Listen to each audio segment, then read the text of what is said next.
I thought it was really interesting, David. I mean, I could stay on all afternoon asking questions, but like, you're making a point about the fact that it was visually judged as well. And I've just given a lecture this morning about visual stuff, judgment, and this is something I think we need to bring out more, that you are judging it from that standpoint too, visually. I want it to look like this, you're saying. Yeah. In order to communicate. Yeah. Very, very communicative drawings, That's what we do. And they show how little often is communicated about even well-known projects. Yeah. Or misunderstood. I guess I'm endlessly interested in this concept. Sorry, the rule is we have to wear a mask, so I do understand it doesn't transmit online, but I'm endlessly interested in this notion of adjustment that we all do, and the non-truth of drawings, and this fabulous notion of adjustment that's fed by instinct and fed by visual knowledge and fed by all that stuff in a sort of an inchoate ball that just says, look, I want it to be like this. Put aside all of that objectivity that you love presenting, David, and I'm particularly you, actually. I'm going to say, you've given the explanation, but you're kind of going, okay, but I want this also. And there's a subjective from somewhere else. And it's fed from somewhere else.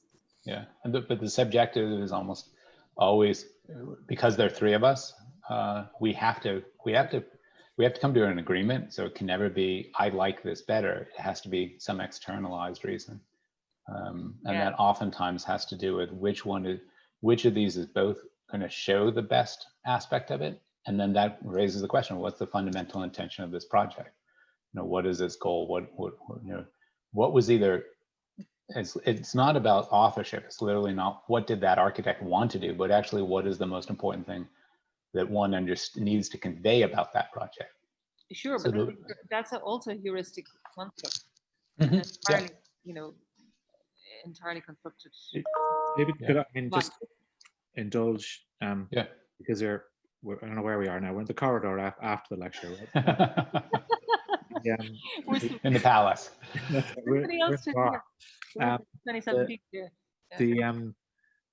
You mentioned, the lack of let's say the possible PhDs, so many of them about sampling sections, and it's true, isn't it? I mean, that the sort of seemingly simple act of trying to produce that kind of information about a well-known project, as I say, actually is an endeavor, significant endeavor, and it does make you wonder why relatively simple, on the face of it, endeavors like that are not undertaken so much in architectural research. I'm thinking, what I mean? But we tend to not try to develop our knowledge in that systematic, steady way.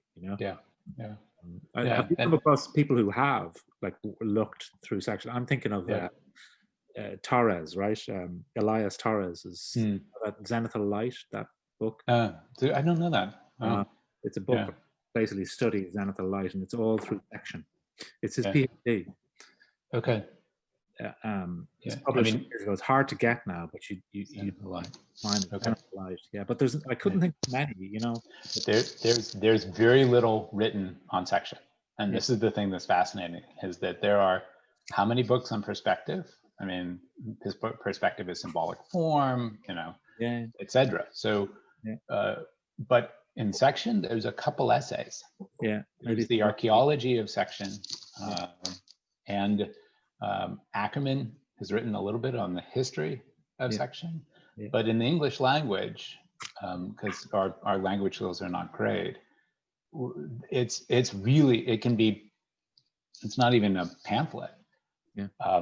So there's a huge opportunity for conceiving and understanding how the nature of what architects do, which is drawings, can hugely influence the way in which buildings have been built historically, certainly since the Renaissance.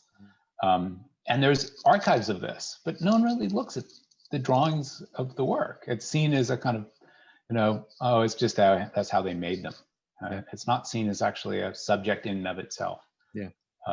But if you start looking at it as a subject, what is it that the section allows you to do that you cannot see in any other form?